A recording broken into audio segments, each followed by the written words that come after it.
जगत सारा क्षणिक है और आत्मा एक नित्य है। आत्मा का अनुभव बस एकमात्र नित्य है।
चैतन्य स्वभावी भगवान आत्मा अनादि अनंत शुद्ध चैतन्य मात्र है। ज्ञान मात्र है।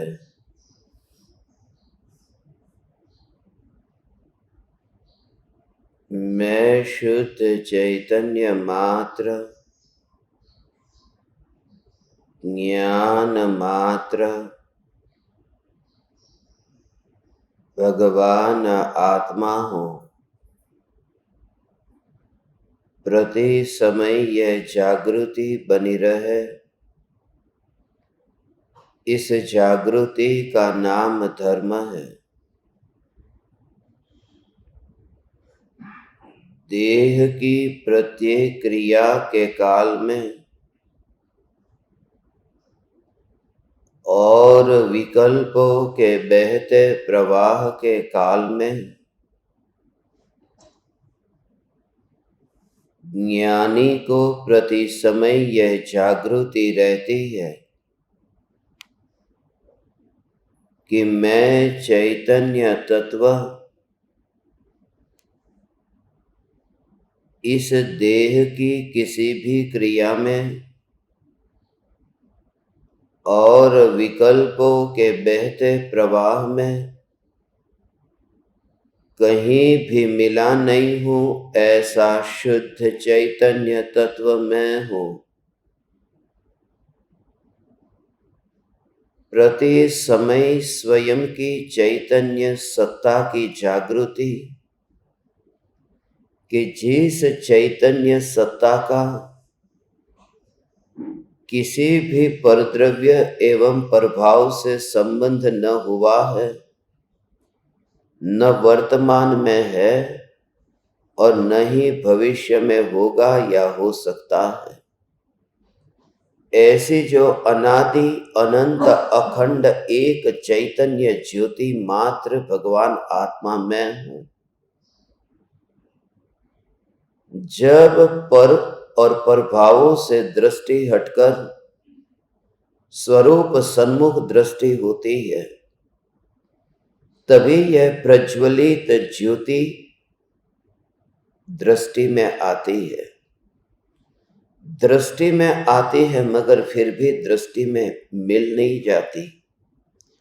ऐसी जो चैतन्य ज्योति जो दृष्टि में भी नहीं मिल जाती, ऐसा चैतन्य तत्व जो अनुभूति में भी नहीं मिल जाता, यह चैतन्य तत्व मैं हूँ। जगत के समस्त पर पदार्थों का यहाँ अस्तित्व ही नहीं है। ये कल्पना भी पराये लोक में होती है, निज लोक में नहीं। ऐसे विकल्प भी परलोक में उत्पन्न होते हैं, चैतन्य लोक में नहीं। जब इन समस्त पदार्थों से उपयोग घटता है और उपयोग में स्थिर होता है, तभी ये जलती हुई चैतन्य ज्योति जिसका दर्शन होता है। यही सम्यक दर्शन है, जहां पवन न आता हो। ऐसे कोने में, ऐसे स्थान पर हम दीपक को रखते हैं और वहां ज्योति जलती है।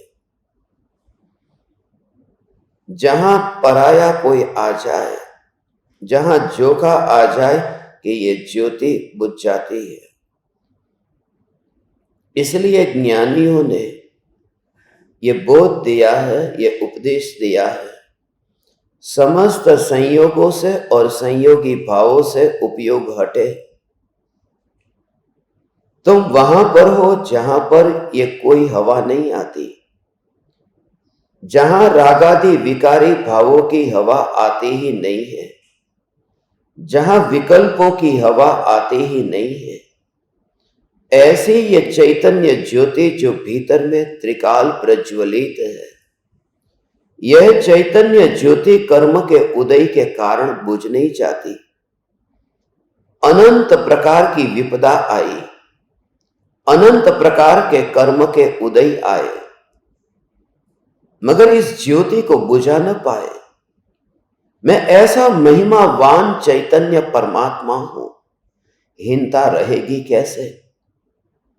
निर्बलता का अनुभव होगा कैसे? निर्बलता का अनुभव करने वाला ही वहां नहीं रहा, क्योंकि निर्बलता का अनुभव तो विकल्प करता है। ज्ञान तो यह अनुभव करता है कि मैं शक्तिशाली हूं। ज्ञान जब ज्ञान को जानता है, ज्ञान में जब ज्ञान का अनुभव होता है, तब अशक्ति नहीं लगती। तब तो मैं महान शक्तिशाली या चैतन्य परमात्मा हूं। तो फिर बाहर की शक्ति की महिमा नहीं रहती, नहीं बाहर के धन संपत्ति वैभव को वो रोकना चाहता है, क्योंकि ये समझ में आ गया कि चक्रवर्तियों की जो संपदा है, चक्रवर्ती की जो लक्ष्मी है, वह लक्ष्मी भी क्षणिक है। तीर्थंकर का समूसरण भी क्षणिक है। कोई भी साम्राज्य जो बाहर में मिला है, वह सब क्षणभंगुर है। मगर यहां भीतर में उस क्षणभंगुरता के कारण भी क्या लेना देना है? मैं ज्ञान स्वरूप चैतन्य परमात्मा हूं, जहां कोई क्रिया नहीं है। यह चैतन्य परमात्मा मैं हूं। जब तक तुम क्रिया पर जोर देते रहोगे, जब तक तुम्हारी नजर में वह क्रिया आएगी, तब तक वह कर्ता बनने का भाव आएगा।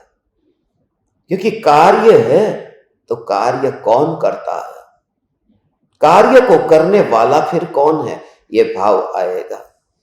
उस ध्रुवता को ही देखो कि जहां करने का भाव ही नहीं रहता, क्योंकि कुछ होना तो चाहिए नहीं। मैं तो ऐसा चैतन्य परमात्मा हूं जो अनुभूति मात्र कहा है, अनुभूति नहीं कहा है, अनुभूति मात्र कहा है। अनुभूति अनुभूति अनुभूति ये तो निरंतर हो रही है न, मगर मैं हो रहा हूं या हो रही हूं ऐसा तत्व नहीं हूं। मैं वह तत्व हूं जो हूं, बस उसमें सत्ता का भाव ग्रहण होता है। इस सत्ता के भाव से ही इस देह के अनंत परमाणुओं से, अब विकल्पों से, अब ये राग की दीवार से अब नाता रहता ही नहीं है। तब वो ऐसा अमृत को पीता है, ऐसे आनंद को वह पीता है, और पीने वाले के पास में भी जो चाहे नहीं, और वह निर्विकल्प रहे। यह चैतन्य परमात्मा मैं हूं, मैं हूं, मैं हूं, यही मैं हूं। वहां तो ऐसा निर्विकल्प स्वरूप है, आनंद ही आनंद भरा है और भोगने भी नहीं चाहता है। ज्ञान में ज्ञान ही ऐसे अनुभव में आता है और ज्ञान में ज्ञान की ही ऐसी स्थिरता होती है। चैतन्य चैतन्य चैतन्य की ऐसी अनंत अनंत अनंत संपदा, जहां तीन लोक और अलोक अब सब फीका हो गया। अब जहां एक ध्रुव चैतन्य सत्ता ही ऊर्ध्व रही, जैसे लोक के अग्रभाग पर अनंत सिद्ध परमात्मा है ना, अनंत अनंत अनंत अनंत सिद्ध परमात्मा, मगर अनंत सिद्ध परमात्मा से भी ऊपर एक सिद्ध है, यह मैं हूं। इसके अतिरिक्त और कुछ है ही नहीं, इसके अतिरिक्त मेरा कोई अस्तित्व ही नहीं है। और इसी में जो समा जाता है, वहां परमाणु की कल्पना तक नहीं है। इसलिए तो अनुभव मात्र ये मात्र अनुभूति अनुभूति अनुभूति अनुभूति अनुभूति, उसमें नयापन कुछ भी नहीं आया। इसलिए उस सत्ता को देखो, इसलिए उस नित्यता को देखो, जिस नित्यता का, जिस स्वभाव का, जिस स्वरूप का, वह जो निरंतर सत्ता स्वरूप जो अखंड पना है, उसमें टुकड़ा नहीं होता है, उसमें बीच में कोई अंतराल भी नहीं पड़ता है। और ऐसे ही तो ज्ञानी जन्म भी ले और मरण भी हो, मगर वह नित्यता ऐसे ही कायम टिकी रहती है, ऐसे ही कायम टिकी रहती है। सत्ता मात्र में चैतन्य परमात्मा जैसे पूर्व भव के देह को छोड़ करके इस भव में आया, ये देह परिवर्तन हुआ, आत्मा कैसे निकलता है, कैसे शरीर के अंदर प्रवेश करता है, कोई ना कोई तो उसकी विधि प्रक्रिया होगी। ये कैसे पूर्व भव में से इस भव में आत्मा इस शरीर में आया। और ज्ञानी का भी तो जन्म होता है, कैसे ज्ञानी पूर्व देह को छोड़कर के नवीन देह को धारण करते हैं। वे करते ही नहीं, क्योंकि वे सत्ता का भाव, एक थाली में से रसगुल्ला दूसरी थाली में रखा, ऐसा ही तुम उस स्वरूप को देखोगे तो ये तो चैतन्य चैतन्य चैतन्य चैतन्य चैतन्य का भाव, एक अखंडितता समझ में आएगी। जैसे रसगुल्ला तुमने अपने हाथ से उस थाली से उठाया और फिर थाली में दूसरी थाली में रखा, और वहां उसकी मिठास के स्वभाव को ही तुम देखो। उपयोग को यदि तुम सूक्ष्म करोगे तो ही तुम्हें वह अखंडितता का भाव समझ में आएगा कि देह की अनंत क्रिया के होने पर भी, या अनंत देह के परिवर्तन होने पर भी, या फिर अनंत विकल्पों के परिवर्तन होने पर भी, या अनुभूति अनुभूति अनुभूति में निरंतर परिणमन होने पर भी, ये सत्ता का भाव वहीं पर ही दृष्टि में रहता है। मैं चैतन्य मात्र, चैतन्य मात्र, बस। इसलिए तो उस पात्र में से इस पात्र में वह रसगुल्ला आया। वो पुराना पात्र था, ये नया पात्र है। ये क्रिया हुई है कि पात्र बदल गया है, मगर उस रसगुल्ले का रस क्या बदला है? रस में कुछ भी परिवर्तन नहीं आया ना। इतनी गति हुई ना कि रसगुल्ला वहां से यहां आया। और गति होते समय भी तुम्हें ऐसा नहीं लगता कि ये रसगुल्ले को पलट क्यों रहे हो। जब कोई तुम्हें रसगुल्ला परोसता है, तुम ये नहीं कहते कि रसगुल्ले को क्यों ये पलट रहे हो, क्यों बदल रहे हो, क्योंकि तुम्हें पता है कि रसगुल्ला बदला नहीं जा रहा। उस समय तुम्हारी दृष्टि में मीठापन ही है, मीठे का रस है और वहां मीठापन आ रहा है।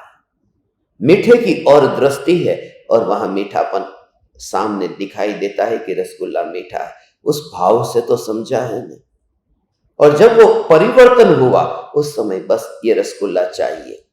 अनुभूति में क्या होता है कि विकल्प नहीं होता है कि मुझे ये त्रिकाली ध्रुव, ये जो सत्ता पुराने देह में से नए देह में आई, एक थाली में से दूसरी थाली में आया, मगर ये चैतन्य का जो स्वभाव है, ये स्वभाव उसे कुछ नहीं होता।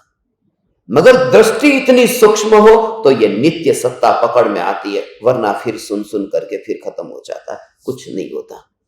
वो सत्ता का भाव यदि तुम्हें ग्रहण करना है तो तुम्हें उस स्वभाव को देखना होगा जो स्वभाव थाली में नहीं जाता, जो स्वभाव उस थाली से कोई अपेक्षा नहीं रखता, जो स्वभाव गति होने पर भी वो स्थित रहता है, वही मीठापन है।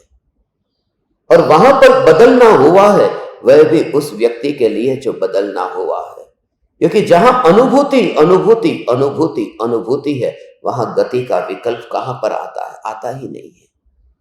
इसलिए तो ज्ञानी सदा काल उस अनुभूति की सत्ता में है भगवान, ऐसी चैतन्य सत्ता।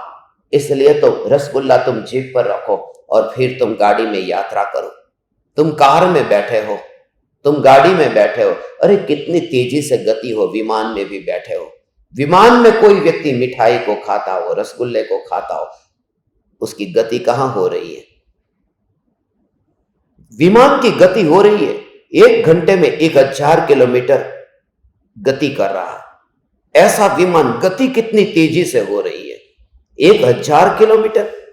और यहां जीभ पर उस समय भूख लगी है और रसगुल्ले को चखता है। ऐसा ही मैं त्रिकाली ध्रुव चैतन्य परमात्मा, कोई भी देह बदले, कोई भी क्रिया होती हो, कोई भी गति होती हो, यहां तो कहते हैं कि यहां से स्वर्ग चला जाए इतना तेजी से, वो विमान की गति तो क्या, ये इतनी तेजी से एक देह में से दूसरे देह में चला गया, विदेह क्षेत्र से भरत क्षेत्र, भरत क्षेत्र से विदेह क्षेत्र, कहां से कहां चला जाए जी। मगर वो सत्ता को यदि मुख्य देखा है तो फिर वो विदेह में भी नहीं जाएगा और भरत में वो जाता ही नहीं है, आना जाना बंद हो जाता है। उसमें आनंद उतना आता है क्योंकि उस सत्ता के दर्शन से वो उस सन्नाटे तक पहुंच जाता है कि जहां पर परिणाम होता नहीं है, परिणाम होता नहीं है, जहां पर परिणाम होता नहीं है, और वही नहीं रहा। इसलिए ज्ञानी को वहां दुख क्यों नहीं होता? आनंद का वेदन होता है मगर परिणाम वहां पर नहीं रहता। दोनों का भेद समझोगे तो अनुभूति में जब अंतर में ऐसा स्थिर एकाग्र हो जाता है, जिसे ज्ञानियों ने भगवान समाधि कही,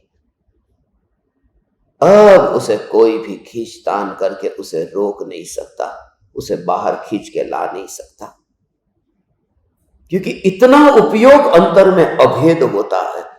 तभी तो कहते हैं कि मुनि जब आत्मा के ध्यान में ऐसे लीन होते हैं कि भगवान आत्मा वहां पर जंगल में, वहां पर हिरण आदि प्राणियों को ऐसा लगता है कि ये कोई पत्थर है।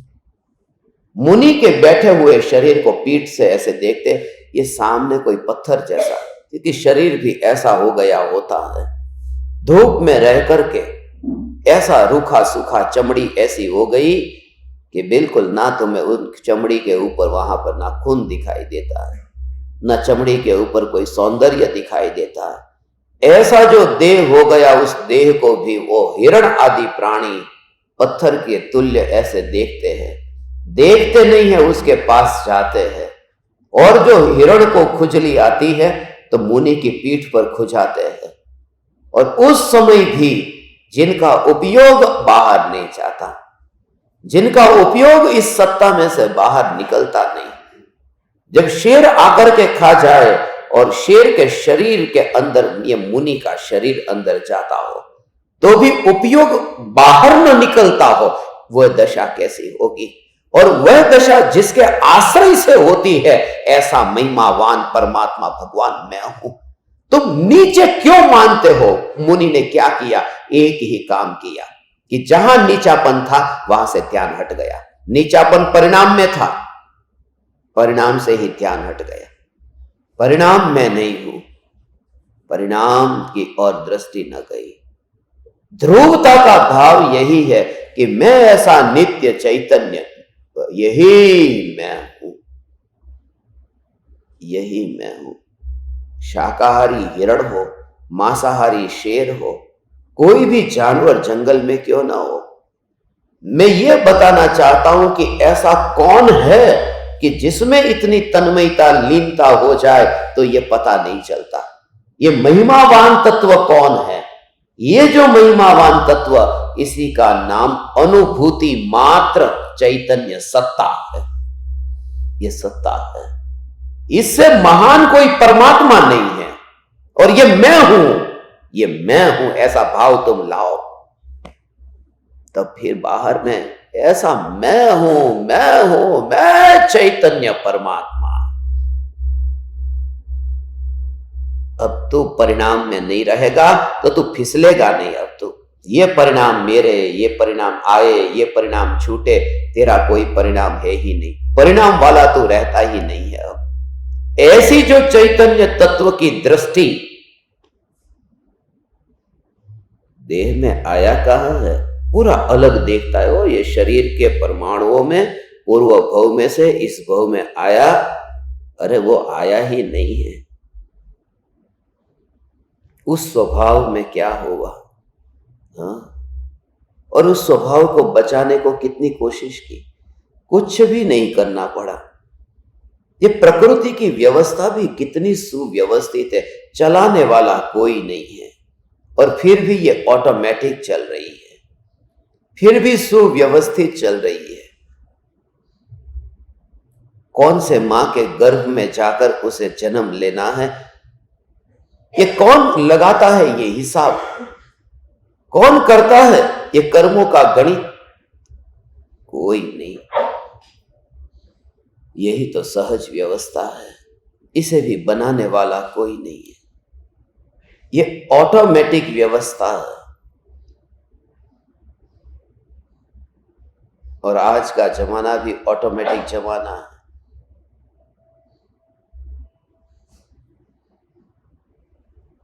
कोई वजन के कांटे को लेकर के बैठा हो तो उसके पास में वजन कराने के लिए कम लोग जाते हैं, मगर वजन करने की जो मशीन है उस मशीन के पास में ज्यादा लोग जाते हैं। ऑटोमेटिक है, वह कुछ झूठा काम नहीं करेगी, उस पर भरोसा बैठता है कि वो ऑटोमेटिक मशीन पर ही, वहां पर वो आदमी जो वजन का कांटा लेके बैठा है वहां पर क्या थोड़ा कम ज्यादा होगा, क्या पता।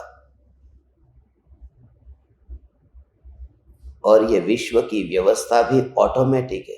इसलिए आज के जमाने के लोगों को ये जगत का स्वरूप इतना सुव्यवस्थित और ऑटोमेटिक है, ये श्रद्धा होना ये और अति सुलभ हो गया। सिर्फ इतना कि जो ऑटोमेटिक व्यवस्था हो रही है, ये जो परिणमन हो रहा है, ये परिणमन भी ध्रुव के अंदर नहीं हो रहा है। मेरे में कोई व्यवस्था होती ही नहीं है, व्यवस्था यहां कोई है ही नहीं। यहां तो एक ज्ञान ज्ञान ज्ञान ज्ञान ज्ञान ज्ञान। एक समय में ये इंद्रियों से ये ज्ञान पर को जानने गया और ज्ञानी को लगता है कि इसी को हम दुख कहते हैं। दुख है क्या? ये इसका नाम दुख है कि जहां पर ये एक समय के लिए भी ये उपयोग वहां पर गया, इतना भी भाव नहीं आता है। ओहो,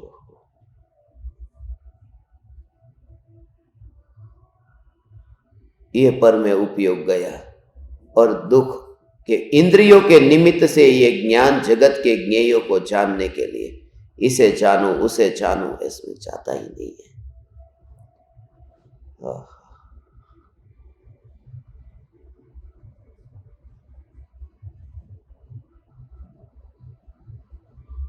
पूज्य गुरुदेव श्री कांजी स्वामी आज हमें ये जो बोध दे रहे हैं, इस बोध को हम समझते हैं। बोध ये है कि ये चैतन्य परमात्मा की पुकार तो हमें मिली सुनने को, मगर इस पुकार का हमने उपयोग कितना किया है। ये वाणी सुनने को तो मिली, हमारे पास में बाहर में अनुकूलता तो आई, मगर ये अनुकूलता, उस अनुकूलता का सदुपयोग कितना किया।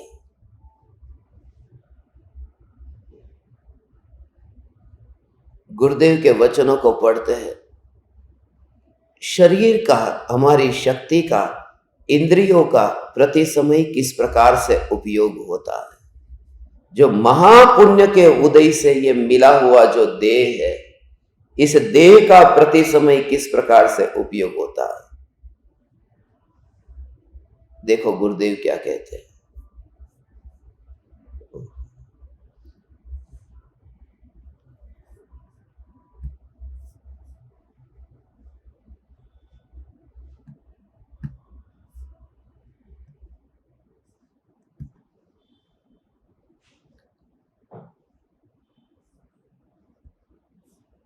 ये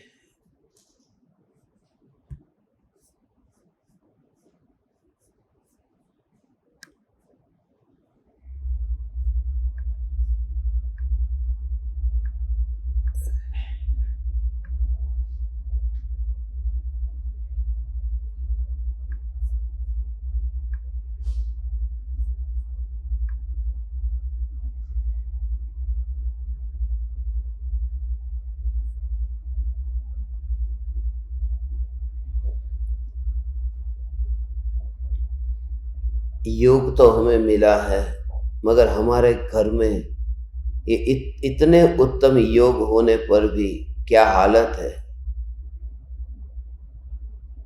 242वां बोल है।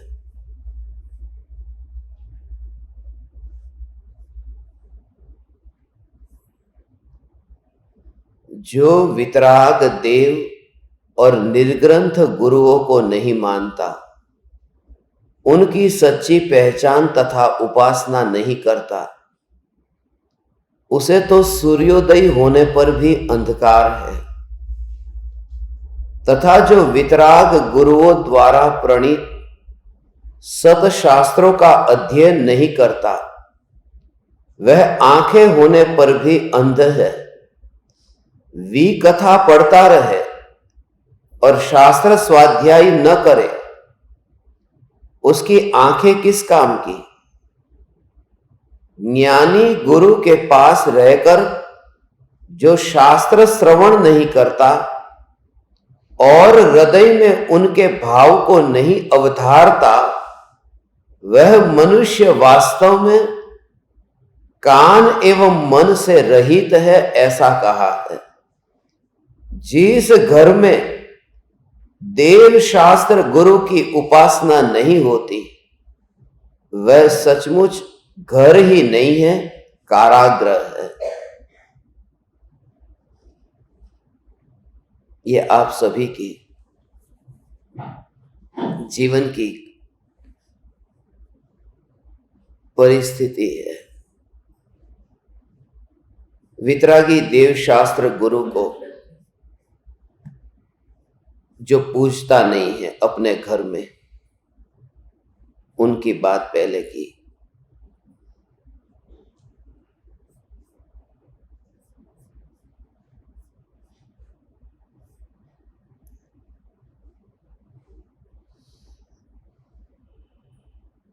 घर में मूर्ति रख देना वितरागी भगवान की, ये कोई पूजा नहीं है।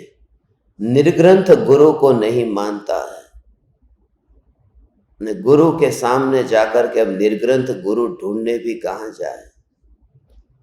इस काल में भावलिंगी मुनि का योग तो अत्यंत दुर्लभ हो गया। तीर्थंकर परमात्मा का योग तो इस भूमि पर असंभव है। गुरु का योग भी अत्यंत दुर्लभ है।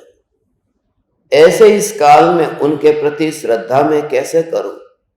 तो एक ही उपाय है कि ज्ञानियों ने जो आगम में मुनि का वर्णन किया है, उस वर्णन को पढ़ करके उससे ये विचार करके निर्णय किया जा सकता है कि गुरु किसे कहते हैं। वितरागी देव भी पहले बात की। ये वितरागी देव माने जिसके अंतर में अब मोह राग द्वेष के भाव नहीं है। अंतर भी मोह राग द्वेष से अलग हुआ है और बाहर में भी अब अपरिग्रही हुए हैं। इसलिए यह उनकी बात नहीं है, उसमें भी मिथ्यात्व का पोषण होता है।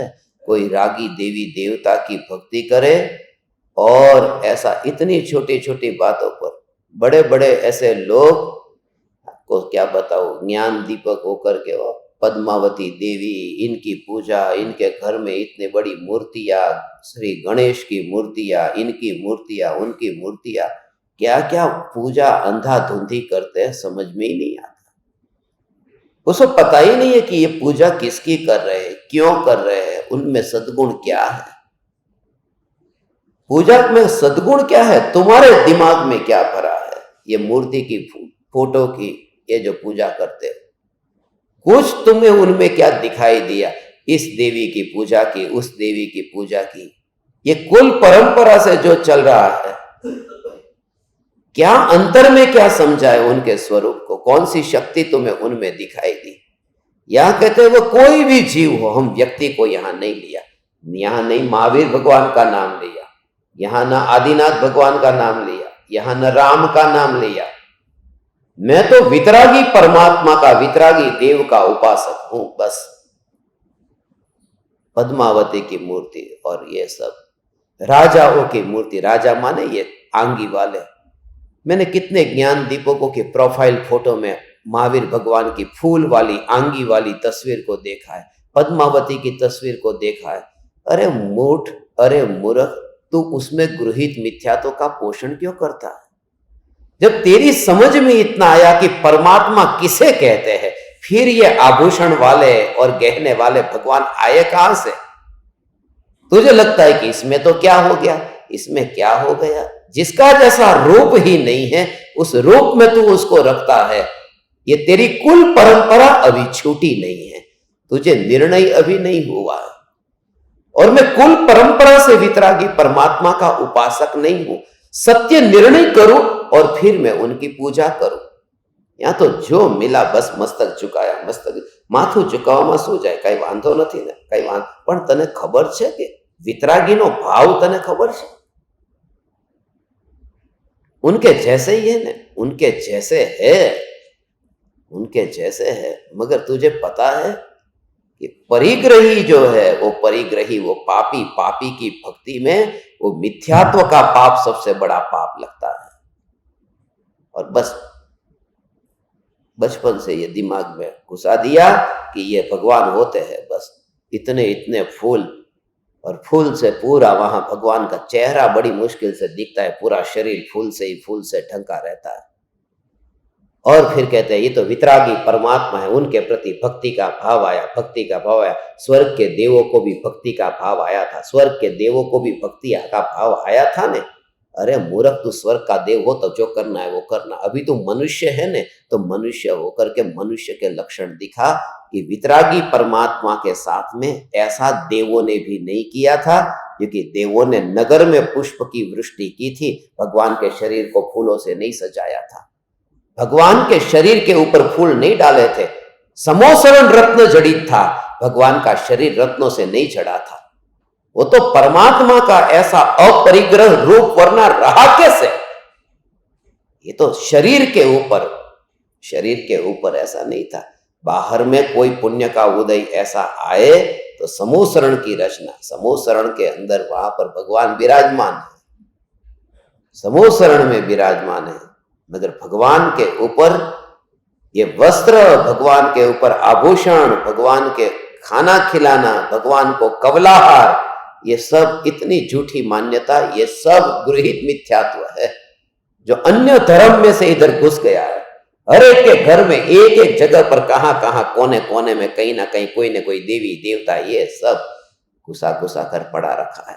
जब तुझे निर्णय हुआ है तो फिर ये क्यों पूछता है, फिर ये तू करता भी क्यों है, इतना भी तेरे में विवेक क्यों नहीं जगा। अब ऐसा, ये तो विवेक तो जगे पहले। अब इसलिए वितरागी देव का उपासक, भगवान कौन है, जैसा भगवान का रूप था कि भगवान वितरागी थे, भगवान वितरागी थे तो फिर यहां भगवान की प्रतिमा तो वितरागी होनी चाहिए। मगर वो वितरागी प्रतिमा तो तस्वीर भी ऐसे ही, वो देवी देवता कुछ भला करते हैं, भगवान तो कुछ भला करने आते नहीं है, ऐसा भाव आता है। ये देवी देवता भला करते हैं, देवी देवता भला करते, उसमें तो गृहित मिथ्यात्व का पोषण कर। और इतना सुनने के बावजूद भी लोगों के दिमाग में क्यों नहीं घुसता, उनको ज्ञान दीपकों से फिर मैं निकाल देता हूं। आज निकलने वाले कुछ लोग, तेरे इतने वर्षों से समझाया, अब और लोगों को मौका दे। तू वितरागी का स्वरूप अभी नहीं समझा, वितरागी किसे कहते हैं। खाली तेरे दिमाग में ये बता दिया, डाल दिया कि बस ये तेरे भगवान है, हम जैन है न, ये जैनों का मंदिर है, ये जैनों का देरासर है। वितरागता का भाव तो समझ कि थोड़े नाम तो वही है न, रूप रंग तो वही है न। ऐसा रूप रंग वही है नहीं, वहां पर वो परिग्रह है। और भगवान के परिग्रह नहीं था ना, ये तो परिग्रह हमने डाला, फिर उनकी पूजा करने में क्या तकलीफ है। भगवान को कोई थोड़ी परिग्रह था कि जब तू वहां दर्शन करता है, दर्शन तो इसलिए करना था कि वो रूप देख करके तेरे अंदर वो भाव जगे कि ऐसा अपरिग्रही में कब हो। इसलिए तो वो अपरिग्रही मूर्ति को देखना था कि मेरे भी ये सब परिग्रह जो अभी है, गहने है, ये कपड़े है, ये कब छूटे। हे भगवान, मैं आपके जैसा कब हो, कब हो। जैसा वो है ही नहीं, उसको उस रूप में उसको रखना, क्योंकि जो वहां पर उसकी दृष्टि में ऐसा है, उसकी दृष्टि में कि वही होना चाहिए। वो भूतकाल में जो कुछ भी था मगर वह नहीं। कोई बच्चा सचिन तेंदुलकर की तस्वीर अपने कमरे में रखता है तो कैसी तस्वीर रखता है कि जिसको उसने देखा है कि भाई मानो कि नीले रंग की टी शर्ट पहनी है, या फिर उसने पैड पहने, ग्लव्स पहने, वो खेल रहा है, ऐसी कोई ना कोई तस्वीर होगी, क्योंकि उस तस्वीर में उसने देखा कि ये सचिन तेंदुलकर कितना महान है। अब पूर्व में सचिन तेंदुलकर नंगा घुमा था बचपन में, मगर नंगी तस्वीर नहीं रखता, क्योंकि वो भूतकाल था। वो सचिन मेरे लिए महान नहीं है, मेरे लिए तो जो खेल रहा है वो महान है, अभी का सचिन महान है। तो भगवान ने पूर्व में राजा के कपड़े पहने थे, वो बचपन की वो जो पुरानी बात थी वो मेरे लिए पूज्य नहीं है। मेरे अंदर में महिमा है, उनकी अपरिग्रही की महिमा है। इसलिए तो वितरागी में वहां पर अपरिग्रह को, तस्वीर भी, मूर्ति भी, रूप भी अपरिग्रही ही होता है। मैं दिगंबर नहीं हूं, मैं श्वेतंबर दिगंबर कुछ भी नहीं हूं। मैं तो ये कहता हूं कि वितरागी रूप कैसा होता है भगवान का, ऐसा। ये वितरागी देव का जो उपासक है, ऐसी वितरागी देव की भक्ति जो नहीं करता, निर्ग्रंथ गुरु को नहीं मानता, निर्ग्रंथ गुरु, अपरिग्रही गुरु, मगर दुनिया भीड़ देख करके गुरु मानती है। एक सभा के अंदर 5 मिनट में घाटकोपर में एक महाराज ने, नाम नहीं लेता, 5 मिनट में 7 करोड़ रुपए इकट्ठे करा दिए। कितनी शक्ति है ये महाराज साहब, बहुत ऊंचे महाराज साहब, इतना प्रभाव है महाराज साहब का। 5 मिनट में 7 करोड़ रुपए इकट्ठे हो गए वो संस्था में, संघ में। ये पापी को लोग गुरु मान के बैठे, जो रुपये के धंधे में अंदर पड़ा हुआ है।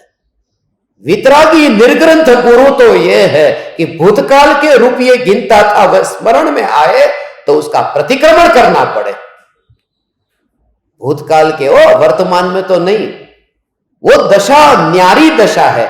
नहीं तो गली गली में इतने साधु जो चौथे काल में भी नहीं थे, और मुंबई में बिल्डिंग से नीचे उतरो की साधु मिल जाए तो चौथे काल में इतने नहीं मिलते थे। भरत चक्रवर्ती को खोजने निकलना पड़ता था, और कलयुग में मिल जाते हैं। ये कौन है? ये कुसाधु है, साधु नहीं है। ये निर्ग्रंथ गुरु की जो भक्ति करता है, मैं किसी का नाम नहीं लेता, मैं तो स्वरूप कहता हूं कि जो निर्ग्रंथ हो गया वो कहां विचरण करता है, उनका विचरण किस भूमि पर होता है वो पता है। 4 हाथ जमीन देख करके चले वो निर्ग्रंथ मुनि। अभी तो ये बाहर की बात कही, भाई धुनी में, कालबा देवी में, भूलेश्वर में तो 4 हाथ जमीन देख करके क्या चले।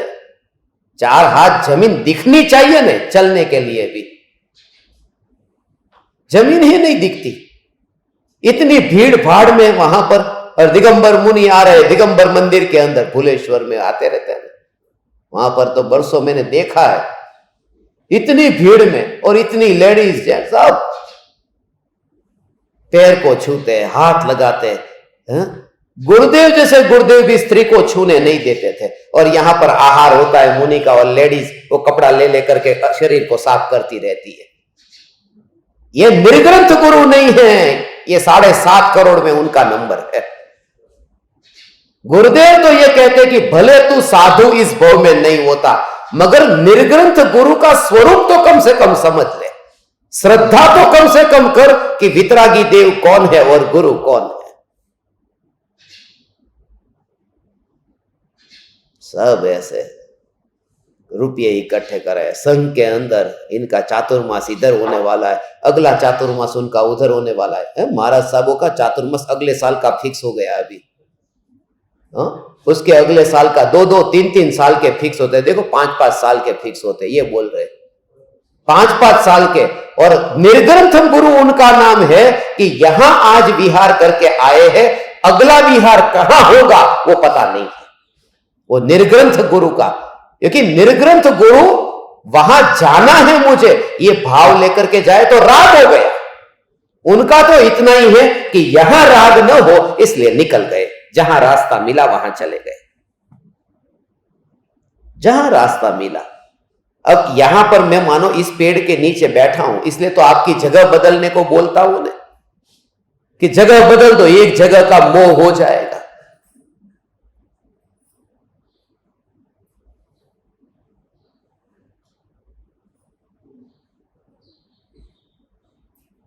फिर भी कुछ लोग उधर ही बैठे,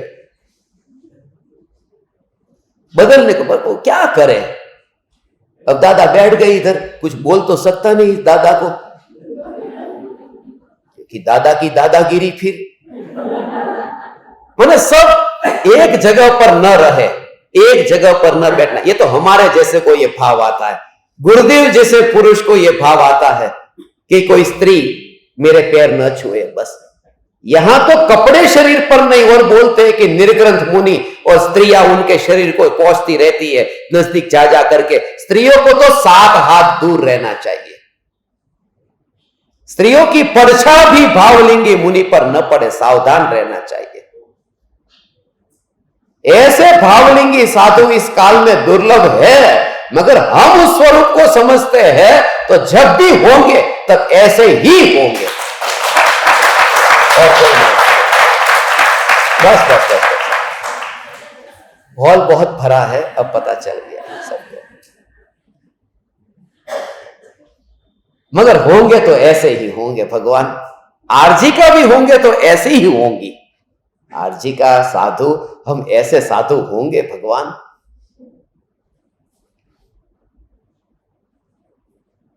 इस कली काल में गुरुदेव कहते देव गुरु का स्वरूप भगवान, ये सुनने को नहीं मिलता है कि कौन देव, वितरागी देव के नाम पर।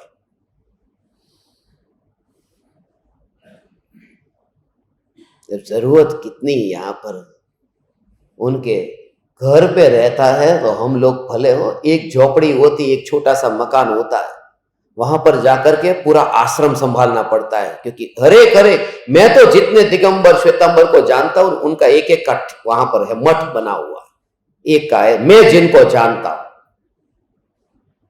उनका संकुल बना दिया गया है, उनके तत्वावधान में, उनकी निश्रा में, उनकी प्रेरणा में क्या क्या लिखा रहता है। और फिर बस यहां तो कहते हैं कि जो वस्त्र उतर गए थे, वो उतरे हुए वस्त्र भी अब केवल ज्ञान के अलावा जानने में नहीं आते। ऐसा निकल गया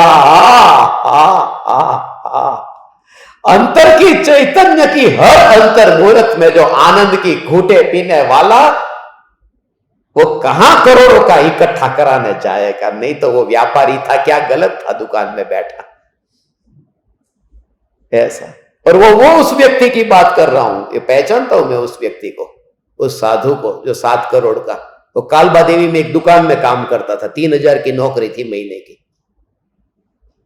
उसका जो सेठ था, उसको मैं उसके घर पे पढ़ाने जाता था, कालबा देवी पर कपड़े की दुकान है। वो उन्होंने मेरे को बोला कि हमारे वहां पर वो जो था ने, मुंह पर मक्खी बैठी, मक्खी नहीं उड़ाता था, मैंने उसको कहा कि तू निकल यहां से, न तेरे को काम धंधे पे नहीं रखना है, कुछ काम में नहीं आता है तू। तो कहता ठीक है, कुछ भी मत देना, मगर मैं रहूंगा आपके वहां पर ही काम करूंगा। ठीक है, रह जात भाई, तू 3,000 ले लेना। 3,000 की नौकरी करता था। क्या उसके दिमाग में हो गया कि उसने दीक्षा ले ली। दीक्षा लेने के बाद में घाटकोपर में उसने ये 5 मिनट में 7 करोड़ रुपए इकट्ठे करा दिया। कल 3,000 की नौकरी करता था।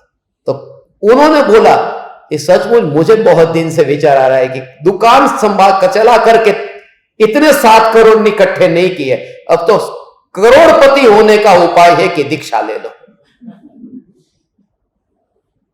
5 मिनट में।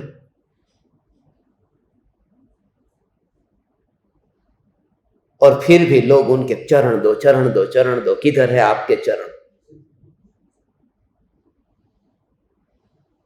काई के चरण भगवान?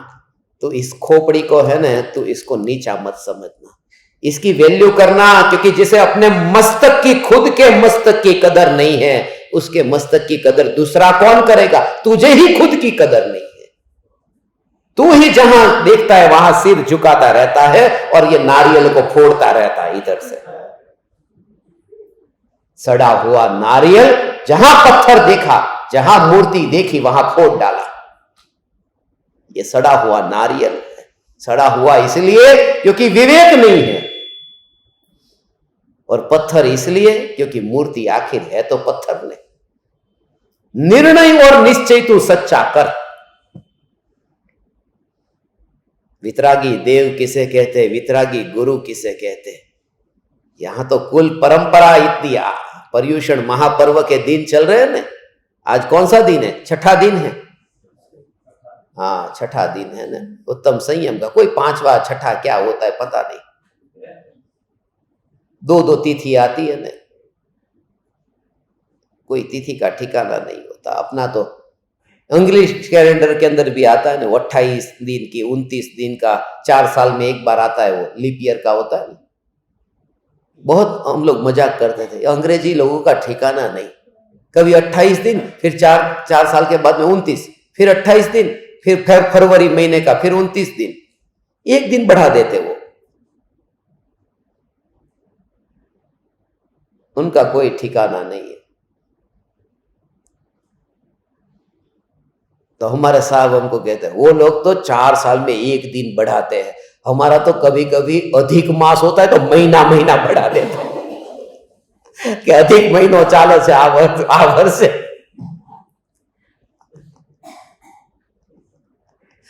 पूरा महीना एक बढ़ जाता है। हे ज्ञान दीपक, तो मूर्ख मत बनना। वितरागी देव शास्त्र गुरु, वितरागी धर्म के अतिरिक्त अब और कुछ भी नहीं सुहाता। अब विवेक जगा है। अब हर किसी को मैं नमस्कार नहीं करता, मगर थोड़ा पालन तो ऐसा ही करते हैं, नहीं तो नहीं। पति परदेश गया और कोई भी पति के चेहरे जैसा वाला मिला कि थोड़ा थोड़ा तो उनके जैसा है ना, तो मेरा पति ऐसा दिखता बिल्कुल सेम है, सेम है, मगर वो है कि नहीं है, पहले ये कह रहे, वितरागी है कि नहीं, बस वहां पर वो दोष इतना बड़ा नहीं हो। वहां पर तो उसका एक भव गया, मगर यहां तो अनंत भवों के बाद में ये जो निर्णय करने का योग मिला था कि परमात्मा कौन है। मैं तो मूर्ति की भी बात नहीं करता हूं, कहता हूं कि उस साधु की अंतर की दशा कैसी होती है, वितरागी स्वरूप कैसा होता है।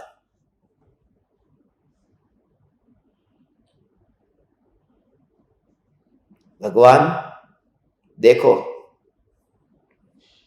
गुरुदेव कहते हैं,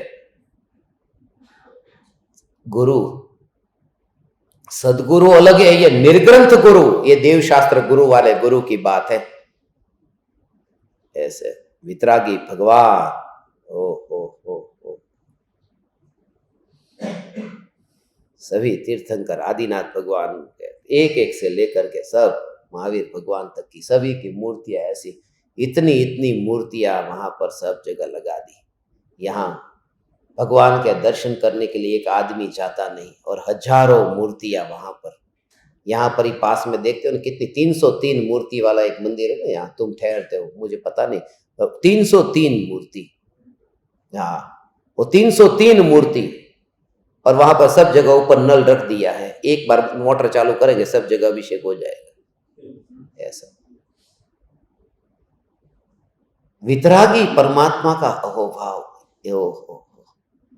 24 तीर्थंकर का अहो, नौकार मंत्र में जिनको नमस्कार करते हैं उन देव गुरु की बात है। अरिहंत भगवान को नमस्कार करते हैं नौकार मंत्र में, 24 तीर्थंकर को, ये ऐसा है। आज नौकार मंत्र का भी दिन है, 24 तीर्थंकर का भी दिन है। 9वां महीना और 24 तारीख है ना, नौकार मंत्र में 24 तीर्थंकर को नमस्कार करते हैं। ऐसा हाँ हाँ हाँ हाँ, ये तो कल की बात भी वो रात को आ रही थी। वो प्रवचन आएगा गुरुदेव का, 24 वर्ष की उम्र में गुरुदेव ने दीक्षा ली थी ने, तो ऐसे ही सुबह उठ करके वो प्रवचन बनाना था, कल का तैयार करना था आपके लिए।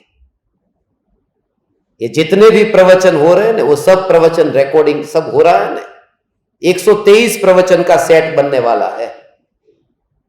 और 30 तारीख को जब आप इस गेट से बाहर निकलेंगे, जो ठहरेगा वो इस गेट से बाहर निकलेंगे, उससे पहले 123 के 23 प्रवचन की लिंक आपको भेज दूंगा। उसके लिए रात को 3 बजे तक कल जगा था, 4 बजे उठ गया हूं। ये पूरा काम करके आपको रोज वो प्रवचन पूरे अब तक के सब तैयार कर रहा हूं, उसको स्ट्रीमिंग करके, उसको फिर वहां पर एडिट करके, मिक्सिंग करके, उसकी रिसाइज करके, फिर उसके यूट्यूब पर अपलोड करके, उसका फिर प्लेलिस्ट बना करके नया प्लेलिस्ट पूरा बनाया है। और एक के बाद में पूरा आपको ऐसा सिलेबस तैयार करके यहां से जाओगे उससे पहले मिल जाएगा। 123 का 123 अद्भुत ऐसा सिलेबस तैयार किया है। ऐसा ऐसा है भगवान, ये वितरागी देव ओ ऐसा स्वरूप है।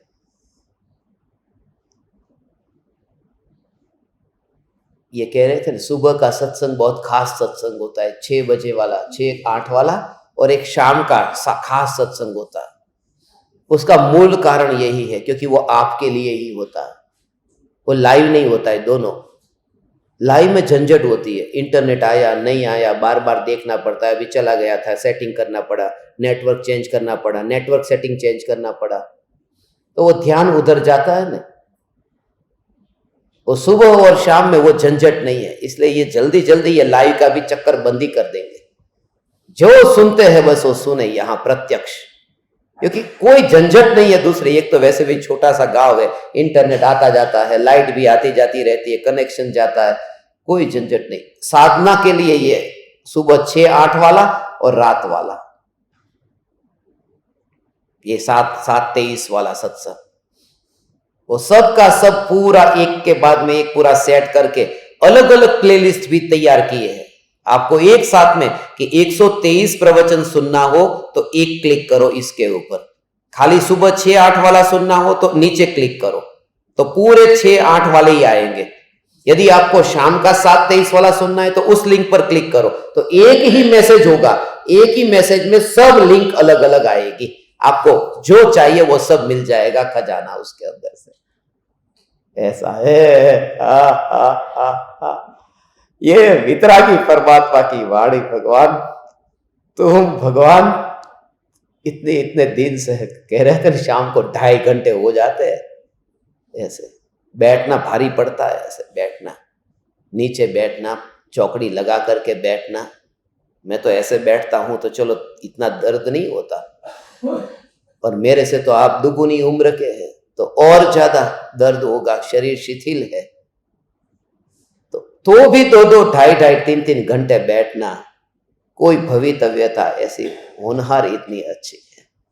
ओ ऐसा भगवान आज तक तुम किसी के सामने ऐसे नहीं बैठे होंगे इस तरह से, जैसे यहां तुम्हें बिठाते हैं। कल 9 सत्संग हो गए, 4 वहां, 5 यहां, और 9-2 11, 12 सत्संग हुए, जो कि 3 टाइम के भोजनशाला के 3, ऐसे कि मैं तो 12 सत्संग। अब 12 घंटे की जिंदगी उसमें 12 सत्संग, सांस तो लेने दो अंदर। कितना सत्संग, क्योंकि इसके अलावा करूं तो करूं क्या, इसके अलावा और विषयों में विकल्प हो और चित्त भटके, व्यर्थ के विकल्पों में भगवान, इससे बेहतर है। देखो गुरुदेव जो वितराग गुरु को, वितराग गुरुओं द्वारा प्रणीत सत्शास्त्रों का अध्ययन नहीं करता, वह आंखें होने पर भी अंध है। हाँ, आंखें होने पर भी अंध है। समय नहीं मिलता, ये नहीं मिलता, सब शक्ति है, उस शक्ति का रुचि जगे तो उपयोग हो, रुचि जगे। सबसे से ज्यादा डर तुमको किसका लगता है? पत्नी का। वो बोले ऐसा, सबसे ज्यादा से ज्यादा डर तुमको पत्नी का लगता। अब वो पत्नी जिसका तुम्हें सबसे ज्यादा डर लगता है, वो तुम्हें कहे कि मैं तेरे सामने बैठती हूं और तू 2.5 घंटे ऐसे बैठा रहे, तू बैठेगा कि नहीं बैठेगा? जिससे सबसे ज्यादा डर लगता है उसके सामने भी तू नहीं बैठता है, और फिर भी तू यहां बैठता है, माने कुछ तो खास है तेरे अंदर, तुझे कुछ तो अंदर में झचा है। खाली 2 मिनट का इंटरवल देता हूं, कैसे भाग करके तुरंत आ जाते हो, छूट न जाए 1 मिनट की वाणी भी वहां पर, ऐसा भगवान। और विचार करने पर ऐसा लगता है कितने दिन, 23 दिन की शिविर थी और ये कितने दिन हो गए, आज कौन सा कितने नंबर का दिन है वो भी याद नहीं है हमको, तो 18वां दिन है ना आज। गिनती करने बैठता कौन है?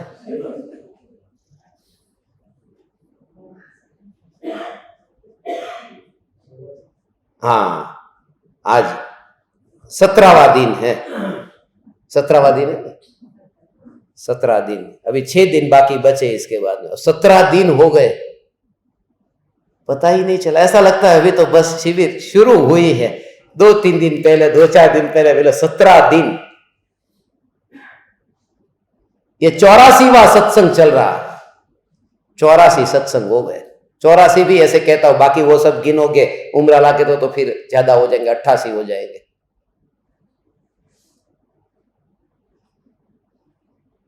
अभी तो स्मशान जाना बाकी है, जाना है ना स्मशान, बहुत आनंद आएगा। स्मशान में जाए बिना जीवन का अंत आएगा कैसे? शिविर में स्मशान में आए तो स्मशान में जाना है। इस बार उस स्मशान में मैं देखता हूं वहां पर क्या हालचाल है। मोटा भाई को बोलूंगा, जिस स्मशान में मैं बैठता था ना, 7 साल में स्मशान में जाता था, वो जो स्मशान है उस स्मशान में जाना है। वहां पर अभी स्मशान है कि गिर गया, जुनू स्मशान रू से काटने क्यों, वो पुराना स्मशान, मगर वो जगह तो होगी ना, उसको कौन निकाल सकता है? जगह तो वहां पर होगी। आकाश का नाश थोड़ी हो सकता है, पुद्गल का नाश होता है, आकाश तो सत्ता स्वरूप है।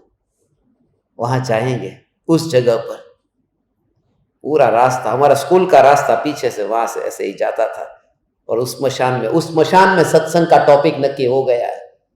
उस स्मशान में बैठ करके, उस स्मशान में सभी को मोबाइल लेके आना है, वहां से अपना सेटलमेंट जो करना है वो ऐसा अद्भुत होगा। मैं तो चाहता हूं कि दोपहर का भोजन करके सीधे तात्कालिक उधर चले जाए, फिर शाम को वापिस आए,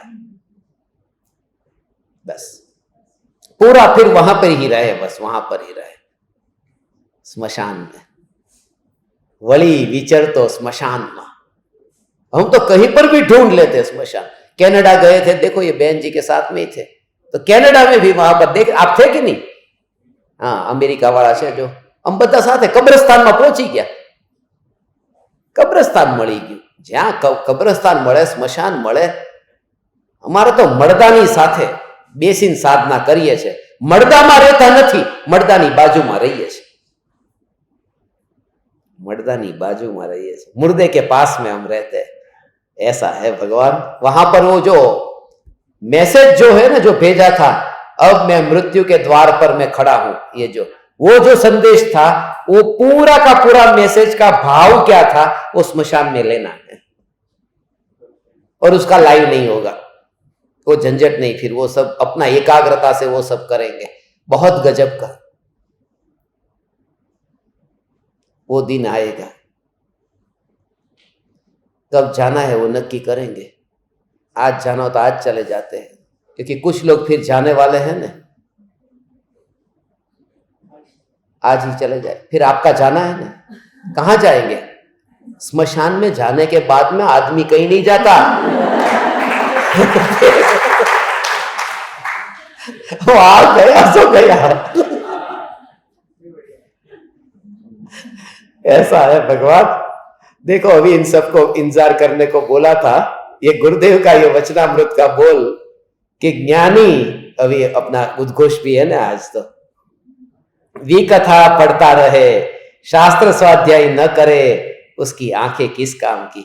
ज्ञानी गुरु के पास रहकर जो शास्त्र श्रवण नहीं करता और हृदय में उनके भाव को नहीं अवतारता, खाली सुनना नहीं, हृदय में उनके भावों को, शब्द को नहीं, भावों को।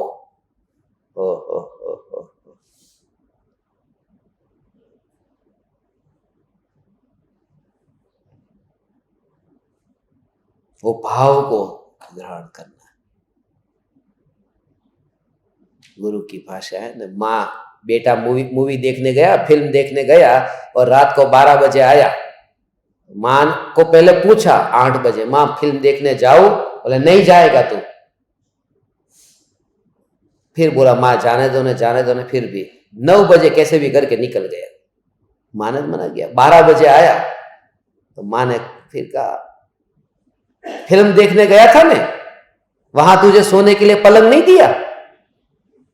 एक शो देख के आया ना, जा दूसरा भी देख के आ जा, ऐसा। और वो बेटा क्या कहता है, माँ इस बार माफ कर दे, इस बार माफ कर दे, अगली बार नहीं जाऊंगा। माँ कहती है क्या, जा दूसरा देख के आ। और ये क्या कहता है, कभी नहीं जाऊंगा। पहले क्या कहता था, माँ एक बार जाने दे, और माँ मना करती थी। दोनों का स्टेटमेंट, माँ पहले मना करती थी मत जा, और बेटा कहता है जाना है। अब माँ कहती है दूसरा देखने जा, ये कहता है कभी नहीं जाऊंगा, दरवाजा खोल दे।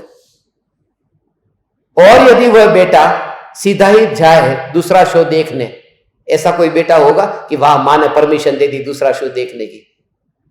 क्योंकि वो सुनता है कि तू दूसरा देखने जा, माने वो ये कहना चाहती है कि पहला देखने भी क्यों गया था। ये जो उनकी भाषा है मां की, क्या कि दूसरा देखने जा, मगर भाव क्या है, पहला देखने। और वो छोटा सा बच्चा ये समझ जाता है भाव को। ये कि गुरु की भाषा को मत पकड़ना, उनके भावों को अवधारण करना, ग्रहण करना, किस भाव से कहा है। हो। और गुरु तो परम मां है।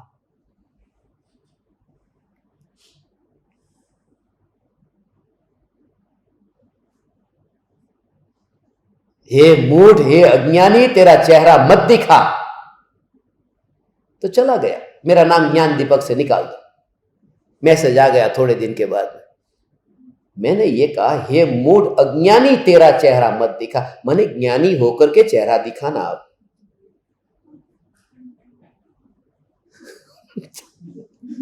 वो तो वहां जाकर के ज्ञानी होकर दिव्य ध्वनि बरसाने लगा।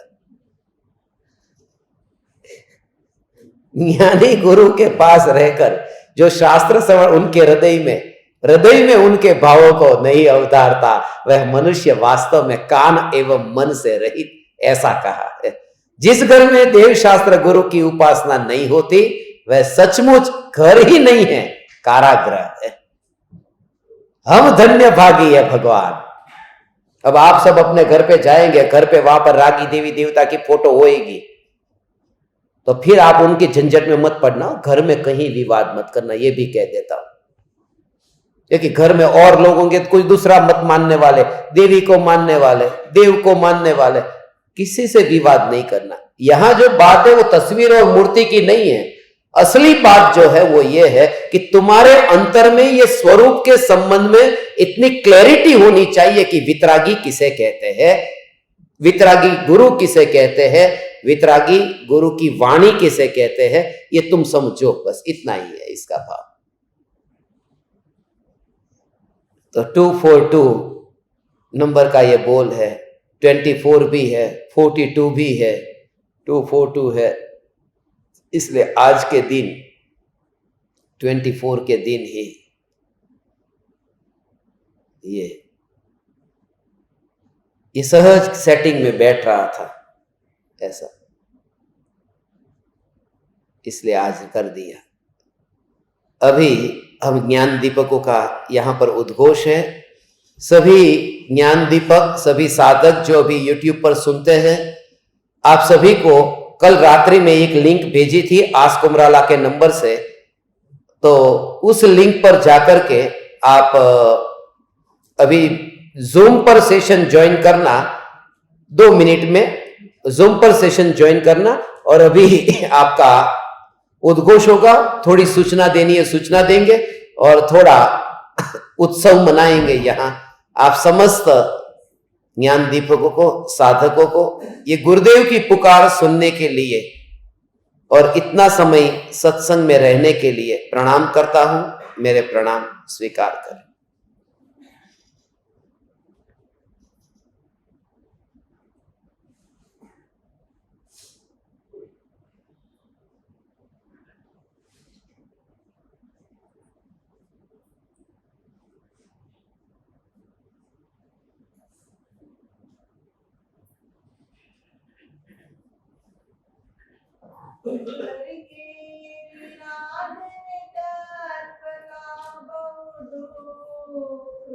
उठाया आराधना का यह समय अति पुण्य से पाया। मिथ्या प्रपंचों में उलझ अब क्यों करूं देरी, ग्रंथ की अब भावना। अहो श्री सद्गुरु करुणा से